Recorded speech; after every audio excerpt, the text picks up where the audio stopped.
Bollywood cafe आज explain कर रहा है एक साइकोलॉजिकल ड्रामा मूवी। इस मूवी में एक मिडिल एज आदमी को उससे आधी उम्र की लड़की से प्यार हो जाता है और इस फॉरबिडन लव के डिजास्टरस कॉन्सिक्वेंसेस क्या होते हैं देखेंगे हम इस मूवी में। साउथ अफ्रीका के कोस्टल रीजन के एक रिमोट विलेज के बीच के किनारे पर एक आदमी टहल रहा होता है। तभी वो देखता है कि 3 लोग वहाँ पे नहा रहे होते हैं। उसमें से एक लड़की पर उसकी नजर जाती है। वो लड़की नहाते हुए इस आदमी को देख लेती है। थोड़ी देर इस आदमी को ये लड़की अजीब सी निगाहों से देखती है और फिर अचानक ही वो पानी के अंदर डुबकी लगा देती है और ये आदमी यहाँ से चला जाता है। अगले दिन सुबह ये आदमी जब अपने घर के बाहर टहल रहा था तो वो किसी लड़की के रोने की आवाज सुनता है। वो आवाज सुन के इस घर के पास में आता है तो वो देखता है कि बोट के अंदर कंबल ओढ़े एक लड़की रो रही होती है। वो उसको आवाज लगाता है तो एक लड़की बाहर निकलती है। वो देखता है कि वही लड़की है जिसको बीच पे कल उसने देखा था। ये आदमी जिसका नाम जॉन होता है पूछता है कि तुम्हारी आंख लाल कैसे है, तुम्हें किसने हिट किया है।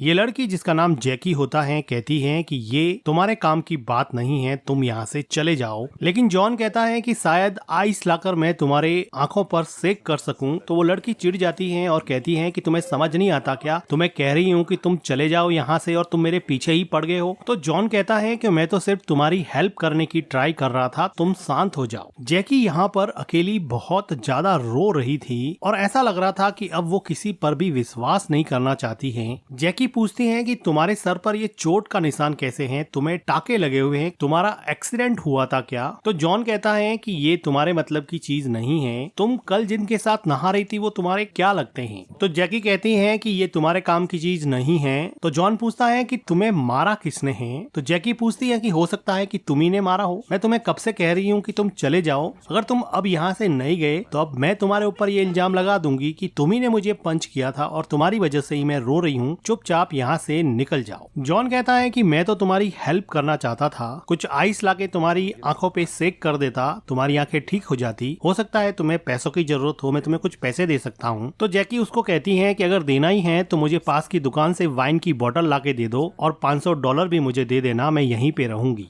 नहीं तो मैं शोर मचाऊंगी कि तुमने मुझे पंच किया और तुमने मुझे अब्यूज किया। चुपचाप जो मैं कहती हूँ वो तुम कर दो। डर के मारे जॉन वहाँ से वाइन शॉप में जाता है और वाइन बाई करता है और वापस जब वो जैकी के पास आता है तो जैकी उसको वहाँ पे नहीं मिलती है। वो जब अपने घर पे जाता है तो वो देखता है कि उसके घर के बाहर जैकी की कैप लटकी हुई है। वो आसपास देखता है लेकिन जैकी उसको वहाँ पे नहीं मिलती है। अगले दिन सुबह जॉन एक लड़की का स्विम सूट देख के अपनी टीनेज डॉटर को याद करने लगा है जो अब इस दुनिया में नहीं है और वो इस लड़की को अपनी डॉटर के रूप में इमेजिन करके बहुत खुश हो रहा होता है। वो शाम को इसी बीच पे बैठा बैठा अपनी फैमिली को याद कर रहा होता है। तभी वो देखता है कि वो लड़की जैकी अपने फादर और अपने ब्रदर के साथ कहीं जा रही होती है। तो जॉन उसको पूछता है कि तुम्हारी आंख की चोट ठीक हुई या नहीं, तुम ठीक तो हो ना। लेकिन जैकी जैसे बहुत डरी हुई थी। जैकी इस बात का कोई जवाब नहीं देती है। जॉन कहता है कि तुम्हारी कैप मेरे घर में ही पड़ी है, तुम्हें चाहिए तो ले जाना।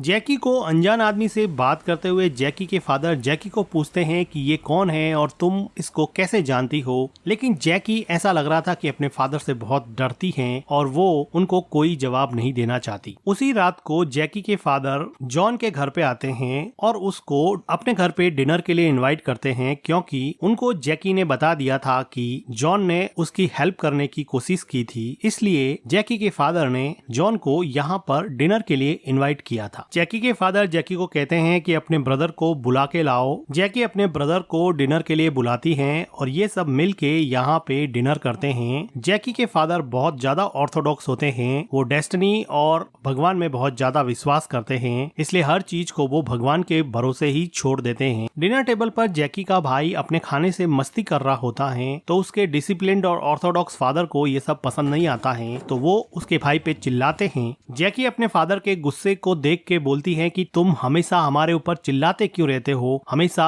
अपने बच्चों को डोमिनेट क्यों करते रहते हो। और वो जॉन को कहती है कि चलो मेरे साथ यहाँ से चलते हैं। वो कहती है कि चलो यहाँ से चलो, मुझे तुम्हारे घर से मेरी कैप लेनी है, उठो और चलो मेरे साथ जल्दी से। जॉन को कुछ समझ में नहीं आता कि वो क्या करे, लेकिन वो अब जैकी के साथ यहाँ से बाहर निकल जाता है। ये साउथ अफ्रीका की एक रिमोट जगह है जहाँ पर चारों तरफ जंगल है और बहुत ही कम पॉपुलेशन यहाँ पे रहती है। जैकी जॉन से सिगरेट मांगती है। जॉन कहता है कि क्या तुम्हारे डैड को ये बात पता है कि तुम स्मोक करती हो? तो वो कहती है कि भाड़ में जाए मेरे डैड, चुपचाप मुझे सिगरेट दो। ऐसा लग रहा था कि जैकी अपने फादर से बहुत ज्यादा परेशान थी, लेकिन जॉन कहता है कि तुम्हारे डैड काफी परेशान थे, तुम ऐसा क्यों करती हो? तो जैकी कहती है कि तुम जानते ही क्या हो, तुम हमारी फैमिली के बारे में कुछ नहीं जानते हो। तो जॉन कहता है कि तुम चाहो तो मुझसे शेयर कर सकती हो कि ऐसा तुम्हारे साथ क्या हुआ जिसकी वजह से तुम इतनी ज्यादा एग्रेसिव हो गई हो। जैकी अब थोड़ी सी शांत होती है और वो चाहती है कि वो अपना दुख किसी के साथ शेयर करे, तो उसको जॉन सही बंदा लगता है, तो वो उसके साथ उसका पेन शेयर करने के लिए तैयार हो जाती है। वो कहती है कि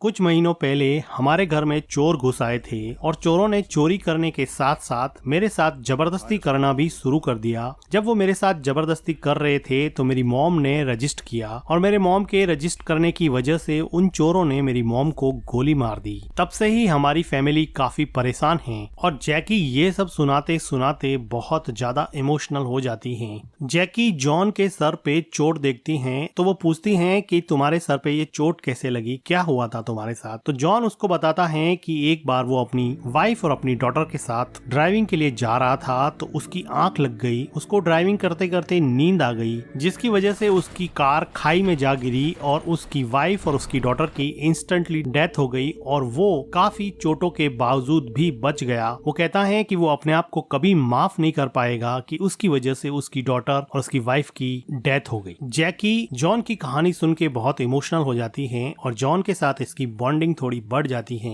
ये दोनों जॉन के घर पे आते हैं क्योंकि जैकी को यहाँ से जैकी की कैप लेनी थी। जॉन जैकी की कैप ढूंढने लग जाता है। जैकी अंदर वाले रूम में चली जाती है। बाहर जॉन को जैकी की कैप मिल जाती है, तो वो जैकी को कैप देने के लिए अंदर जाता है, तो देखता है कि जैकी वहाँ पे लेटी हुई है और वो ऐसा लग रहा था कि जॉन की तरफ काफी अट्रैक्ट हो गई है। तो जॉन कहता है कि ये लो तुम्हारी कैप मिल गई है। तो जैकी जॉन को पूछती है कि क्या तुम्हारी कोई गर्लफ्रेंड है? तो जॉन कहता है कि नहीं। तो जैकी कहती है कि अगर तुम्हारी कोई गर्लफ्रेंड नहीं है तो क्या मैं तुम्हारे साथ यहाँ पर आकर रह सकती हूँ? तो जॉन कहता है कि नहीं, बिल्कुल नहीं। जैकी इस आंसर से काफी डिसअपॉइंट हो जाती है, लेकिन जॉन रूम से बाहर चला जाता है। लेकिन वो जैसे ही पीछे मुड़ता है तो वो देखता है कि जैकी अपने सारे कपड़े उतार कर उसके सामने खड़ी हो गई है, क्योंकि जैकी अब उससे काफी ज्यादा अट्रैक्ट हो चुकी थी। लेकिन जॉन को जैकी को इस हालत में देख के बहुत बड़ा शॉक लगा और वो जैकी को एक कंबल देता है। जैकी इस बात से काफी डिसअपॉइंट हो जाती है। जैकी कहती है कि तुम मुझे हाथ इसलिए नहीं लगाना चाहते हो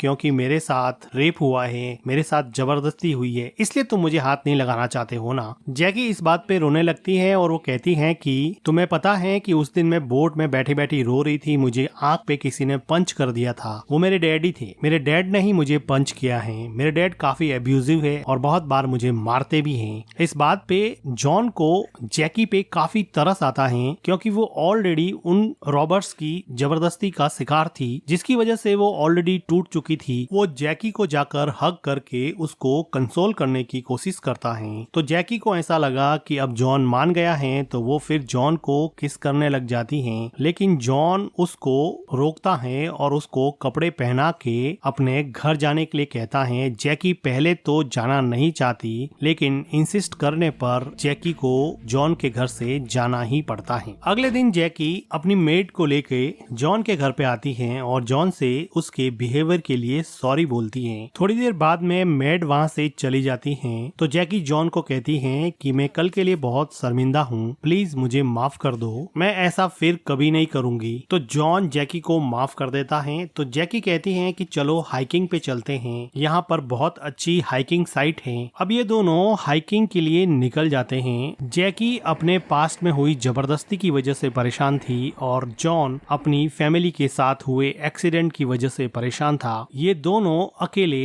मन ही मन बहुत दुखी थे। इनका दुख दर्द बांटने के लिए इनके पास कोई भी नहीं था। तो इस सुनसान से जंगल में इन दोनों को एक दूसरे का सहारा मिल गया। तभी वहाँ इसी रोड पर एक इस गांव का पुलिस वाला आता है और वो जैकी को पूछता है कि ये आदमी तुम्हारे साथ कैसे हैं, क्या तुम इसको जानती हो? तो जैकी कहती है कि हाँ मैं जानती हूँ, ये मेरे डैड का फ्रेंड है। तो वो पुलिस वाला थोड़ा कंफर्टेबल हो जाता है और कहता है कि ध्यान रखना। जॉन और जैकी दोनों हाइकिंग साइट पे जाते हैं। जॉन की एज जैकी की एज से डबल से भी ज्यादा थी, जो उसके हाइकिंग एक्सपीरियंस में क्लियरली विजिबल थी, लेकिन जॉन की फैमिली के एक्सीडेंट के बाद में उसको पहली बार जैकी में कुछ आशा की किरण दिखी। वो उसके साथ टाइम स्पेंड करने को एंजॉय करने लगा और उसको ऐसा लगा कि कई महीनों बाद में उसको कोई ऐसा मिला है जो उसके दिल की गहराई के दर्द को समझता है और उसके साथ वो ओपनली अपना दुख दर्द शेयर कर सकता है। ठीक ऐसा ही जैकी के लिए था। उसके साथ हुई जबरदस्ती और उसके एब्यूजिव फैमिली एनवायरनमेंट की वजह से वो अपना दुख दर्द किसी के साथ शेयर नहीं कर पाती थी, तो वो भी अपनी सारी बातें अब जॉन के साथ शेयर करने लगी और इन दोनों का प्यार अब धीरे धीरे परवान चढ़ने लगा। हाइकिंग साइट पे पिग हेड पे बैठे बैठे जैकी जॉन को बताती है कि जिस दिन मेरे साथ जबरदस्ती हुई उसके अगले दिन मेरे डैड ने मुझसे ये कहा कि अगर तुमने स्कर्ट नहीं पहना होता तो शायद वो रॉबर्ट्स चोरी करके चले जाते, तुम्हारे साथ जबरदस्ती नहीं करते और ना ही वो तुम्हारी मॉम पर गोली चलाते। जैकी कहती है कि मेरे फादर बहुत ही कंजर्वेटिव और ऑर्थोडॉक्स टाइप के हैं, वो वेस्टर्न कल्चर को बिल्कुल भी सपोर्ट नहीं करते हैं, जबकि मैं एक ओपन माइंडेड और प्रोग्रेसिव माइंड की लड़की हूँ जो जिंदगी में आगे बढ़ना चाहती है। मैं भी शहर जाके कुछ करना चाहती हूँ, क्या तुम मुझे अपने साथ शहर ले चलोगे क्या? और जैकी काफी इमोशनल हो जाती हैं, तो जॉन उसको यहाँ पे कंसोल करता है। अब जैकी यहाँ पे जॉन के साथ थोड़ा रोमांस करने लग जाती हैं, तो जॉन कहता है कि हमें यहाँ से चलना चाहिए और ये दोनों मिलके वापस अपने घर की तरफ निकल जाते हैं। साउथ अफ्रीका के इस लस ग्रीन डेंस फॉरेस्ट में ये दोनों जब घर की तरफ जा रहे थे तो जैकी और जॉन दोनों एक दूसरे की तरफ अट्रैक्ट हुए और यहाँ पे वो दोनों इंटीमेट होने लगते हैं। लेकिन इस सुनसान से जंगल में पास में ही जैकी के फादर और उसका ब्रदर बोटिंग कर रहे थे, जिसकी आवाज सुन के जैकी और जॉन यहाँ से अपने राज खुलने के डर से भागने लगते हैं। जॉन घर पे आके अपना सामान पैक करने लगता है। उसको पता था कि आज नहीं तो कल उसका राज खुल ही जाएगा, उसको जल्दी से जल्दी यहाँ से सिटी में चले जाना चाहिए। लेकिन वो देखता है कि उसके घर के बाहर जैकी का फादर आके खड़ा हो गया है। उसको लगा कि राज खुल गया, लेकिन जैकी का फादर कहता है कि आज की रात तुम हमारे साथ डिनर करो, फिर कल सुबह निकल जाना। तो वो खुशी से उसके साथ डिनर करने चला जाता है। अब ये सब लोग डिनर कर रहे होते हैं, तो जॉन बताता है कि वो कल यहाँ से जाने वाला है। तो जैकी उसको शेड्यूस करने में लग जाती है और डिनर टेबल के नीचे पैर से जॉन के पैर को टच करती हैं और उसको अपनी तरफ अट्रैक्ट करके यहाँ से नहीं जाने के लिए मजबूर करने लगती हैं। लेकिन जॉन कहता है कि मैं तो कल पोर्ट एलिजाबेथ से डरबन के लिए निकल जाऊंगा। जैकी कहती है कि डरबन जाके क्या करोगे, दूसरी शादी करने वाले हो क्या? तुम किसी इंटरनेट साइट पे जाके कोई प्रिटी सी वाइफ ढूंढ लो, लेकिन हाँ तुम्हें अपना फेस छुपाना पड़ेगा, तुम्हें अपना स्कार कोई कैप लगा के छुपाना पड़ेगा। और वो फ्रस्ट्रेशन के मारे जॉन को टीज करने लगती है कि तुम बहुत ही ओल्ड और भद्दे दिखते हो, तुम्हें कोई पसंद नहीं करेगी, और वो अपना वैल्यू उसको जताने की कोशिश करती है। जैकी के इस बिहेवियर की वजह से जैकी के डैड जॉन से माफी मांगते हैं, लेकिन जैकी जॉन के जाने से मनी मन बहुत दुखी होती है। फिर जॉन वहाँ से चला जाता है। अगले दिन अर्ली मॉर्निंग जॉन के घर पे जैकी आती है, क्योंकि जैकी से अब बिल्कुल भी कंट्रोल नहीं हो रहा था। उसने डिनर टेबल पर जॉन के साथ अपना रोमांस जता ही लिया था। अब जॉन भी चाहता था कि अब वो वैसे भी जा रहा है तो वो जैकी के साथ जाके यहाँ पे रोमांटिक होता है और ये दोनों मिलके यहाँ पे इंटीमेट होते हैं। घर के बाहर से इन दोनों को इंटीमेट होते हुए ऐसा लग रहा था कि कोई देख रहा था, और ये देखने वाला था जैकी के घर की मैड, जो अब जॉन के घर पे आ गई है और जैकी को आवाज लगाती है। जैकी दौड़कर नीचे जाती है तो जॉन भी ऊपर से देखता है कि सच में मैड ही आई होती है। वो मैड जॉन को अजीब नजरों से देख रही थी कि अब जैकी के डैड को जब ये बात पता चलेगी तो जॉन का क्या हाल होगा। जॉन और जैकी इस बात से काफी डर जाते हैं। जॉन फटाफट अपना बैग पैक करता है और यहाँ से डरबन के लिए रवाना होने लगता है, लेकिन तभी वो देखता है कि जैकी का डैड उसके घर पे आया है। जैकी का डैड उसको बताता है कि उसका बेटा साइमन कहीं चला गया है और वो कहता है कि प्लीज उसको ढूंढने में मेरी मदद करो, तुम 1-2 दिन बाद में चले जाना, मेरे बेटे को ढूंढना जरूरी है। जॉन को भी ये बात ठीक लगती है। वो जैकी के भाई को ढूंढने में लग जाता है। काफी देर ढूंढने के बाद में भी जैकी का भाई यहाँ नहीं मिलता है। जैकी यहाँ पर अलग अलग अलग जगह पे मिसिंग के पोस्टर लगा रही थी और अपने भाई के खो जाने की वजह से काफी दुखी लग रही थी। अगले दिन इस गांव का पुलिस वाला रास्ते में जॉन को पिक करता है और वो कहता है कि तुम और जैकी काफी अच्छे फ्रेंड होना, मैं जैकी को बहुत पसंद करता हूँ, मेरी शादी की बात तुम जैकी से करोगे क्या? लेकिन जॉन कहता है कि देखो अभी तो उसका भाई गायब हुआ है, अभी तो मैं ऐसी कोई बात कर नहीं सकता, और वो उसकी कार से नीचे उतर जाता है। बहुत ढूंढने के बाद में भी जैकी का भाई कहीं पर भी नहीं मिलता है। तब ये लोग मान लेते हैं कि शायद जैकी का भाई अपने एब्यूजिव फैमिली इन्वायरमेंट की वजह से कहीं पर भाग गया है और वो शायद अब वापस यहाँ पे कभी नहीं आएगा, जिसकी वजह से जैकी और जैकी के डैड थोड़े ज्यादा परेशान हो जाते हैं। जॉन जैकी के डैड को कहता है कि मैं कल यहाँ से निकलने वाला हूँ। वो देखता है कि जैकी उसी पुलिस वाले के साथ बैठी बैठी वहाँ पे टीवी देख रही होती है। अगले दिन सुबह बीच पर जॉन स्विमिंग करने के लिए जाता है तो वो देखता है कि थोड़ी देर बाद में वहाँ पर जैकी भी आ जाती है। जैकी अपने भाई के खो जाने के बाद में काफी दुखी होती है। स्विम करने के बाद में जॉन जैकी को पूछता है कि तुम यहाँ पे क्यों आई हो, तुम्हें क्या चाहिए? तो जैकी कहती है कि मुझे यहाँ पे नहीं रहना है, तुम मुझे अपने साथ डरबन ले चलो, मैं तुम्हारे साथ रहना चाहती हूँ, मुझे अपने फादर के साथ नहीं रहना है। वो रोते हुए कहती है कि प्लीज मुझे अपने साथ ले चलो। जॉन उसको कुछ जवाब देने ही वाला होता है कि वो देखता है कि वो पुलिस वाला वहाँ पे आ गया है और थोड़ी देर बाद में जैकी के डैड भी वहाँ पे आके खड़े हो गए हैं। जैकी के डैड जब इन दोनों को ऐसी हालत में देखते हैं तो उनका गुस्सा 7वें आसमान पे चला जाता है और ये पुलिस वाला तो वैसे भी जैकी से शादी करना चाहता था, तो वो भी अब जॉन के अगेंस्ट हो जाता है। जॉन हिम्मत करके स्विम करता हुआ किनारे पे पहुँचता है और जैकी के डैड को कहता है कि हम सिर्फ स्विम कर रहे थे, तुम जैसा समझ रहे हो वैसा बिल्कुल भी नहीं है। तो जैकी का डैड कहता है कि अगर तुम्हारी बेटी के साथ भी कोई ऐसा करे तो तुम क्या करोगे?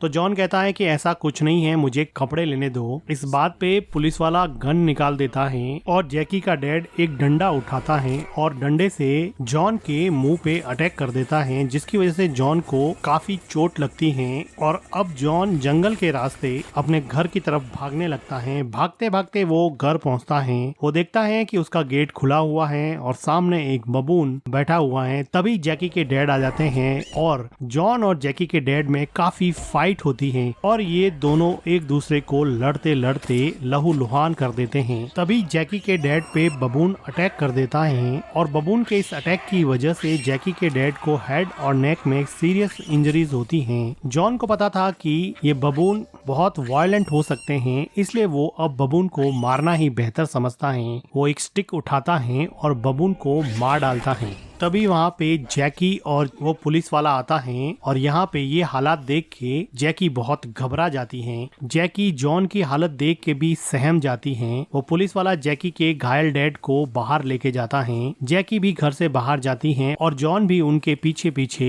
उनकी हेल्प करने के लिए जाता है। ये दोनों मिल के जैकी के डैड को हॉस्पिटल ले जाने के लिए पुलिस की वैन में बिठाते हैं और पुलिस वाला जॉन के सर पे गन रख के कहता है कि अगर तुम एक दिन भी यहाँ और रुके तो मैं तुम्हें खुद गोली मार दूंगा, चुपचाप कल सुबह यहाँ से निकल जाना। जैकी ये सब देखती ही रहती है। उसको समझ नहीं आ रहा कि वो क्या करे, कि वो किस तरफ जाए। एक तरफ उसके घायल डैड हॉस्पिटल जाने के लिए तैयार हैं, तो दूसरी तरफ उसका लवर जॉन कल सुबह ही डरबन के लिए हमेशा हमेशा के लिए निकल जाएगा।